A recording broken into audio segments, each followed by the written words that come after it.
Assalamualaikum warahmatullahi wabarakatuh. Perkenalkan, nama saya Gegen Prasetyo, MPM 1961201174.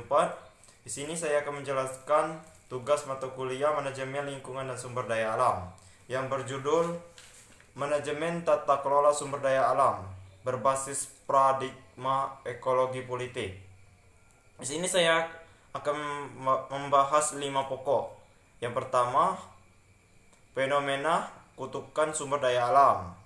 Yang kedua, manajemen pengelola sumber daya alam. Ketiga, resistensi masyarakat pribumi. Keempat, ideologi politik, ekologi politik, dan revitalisasi kearifan lokal. Kelima, tantangan manajemen tata kelola berbasis ekologi politik. Baiklah, yang pertama, fenomena kutukan sumber daya alam. Fenomena kutukan sumber daya alam dibagi menjadi dua. Yang pertama, kekayaan sumber daya alam. Ini merupakan faktor dasar penghasil kapital sebagai basis aktivitas ekonomi suatu negara sehingga diperlukan penanganan khusus. Kedua, adanya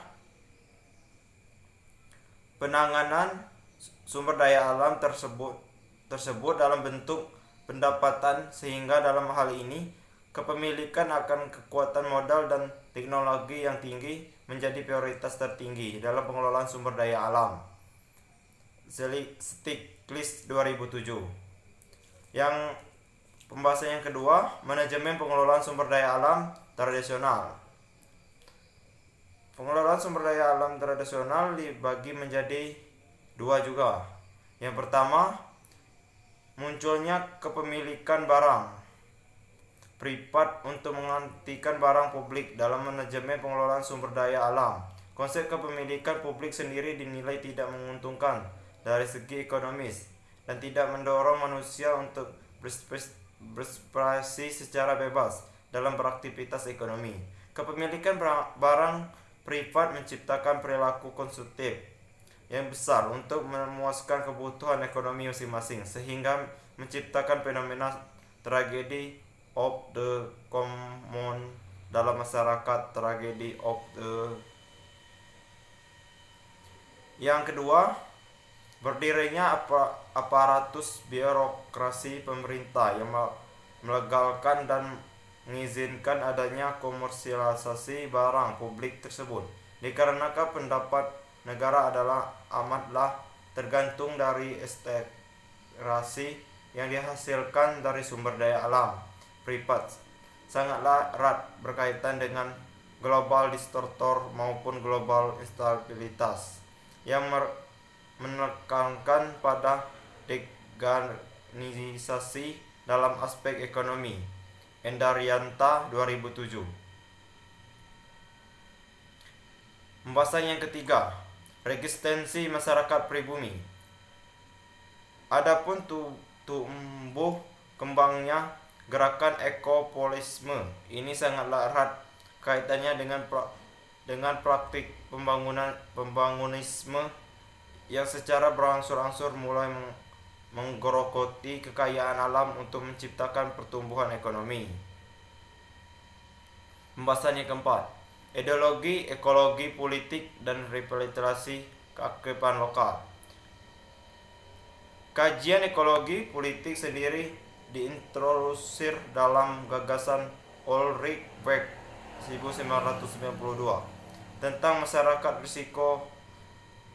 Dalam pandangan modernisme, masyarakat risiko sendiri hadir dalam bentuk lainnya. Kesadaran manusia mengenai bencana di masa depan sendiri dapat harus diminimalisir dan direksi risiko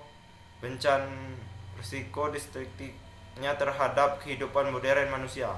Hadirnya bencana adalah sebagaimana paradigma madagisme, karena bencana akan menghancurkan risiko ini. Pembahasan yang kelima, tentang manajemen tata kelola berbasis ekologi politik. Ini dibagi menjadi tiga.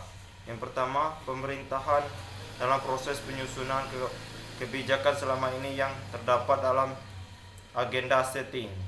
Lingkungan selalu dinomor-duakan dan lebih memprioritaskan mengenal aspek kemanfaatan lingkungan.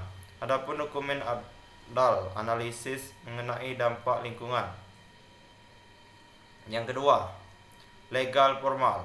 Minimnya penanganan hukum lingkungan sebagai dasar hukum kebijakan lingkungan. Hukum lingkungan sendiri merupakan pendekatan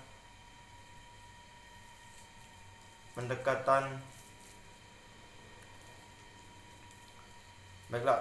Yang ketiga, konteks politik. Di Indonesia sendiri belum ada partai yang secara utuh memperjuangkan kelestarian lingkungan sebagai agenda politiknya. Dalam wujud terbentuknya partai hijau, Green Party, minimnya perhatian politis terhadap kelestarian lingkungan tentang akan sedikit menghambat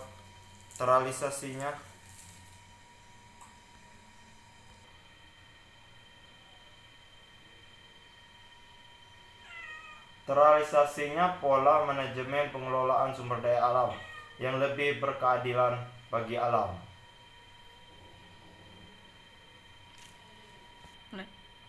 Jadi kesimpulannya, paradigma politik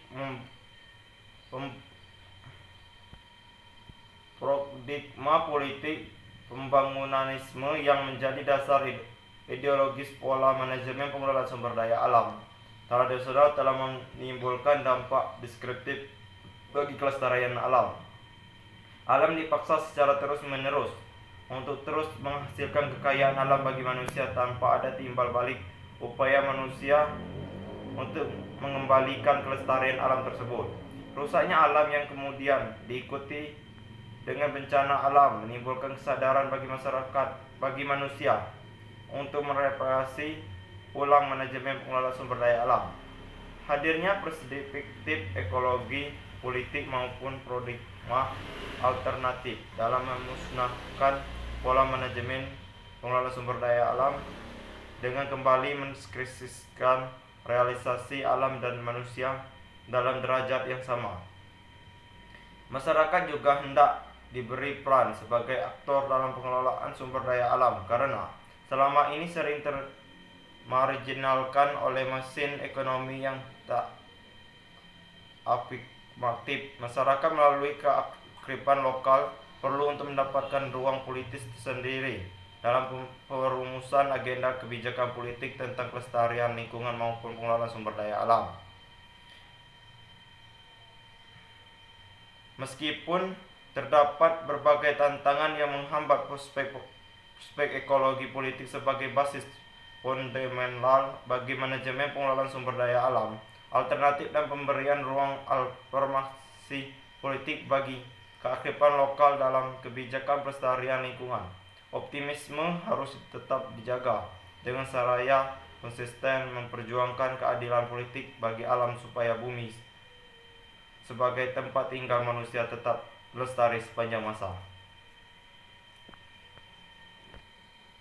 Baiklah, itulah yang dapat saya sampaikan. Saya akhiri. Wassalamualaikum warahmatullahi wabarakatuh.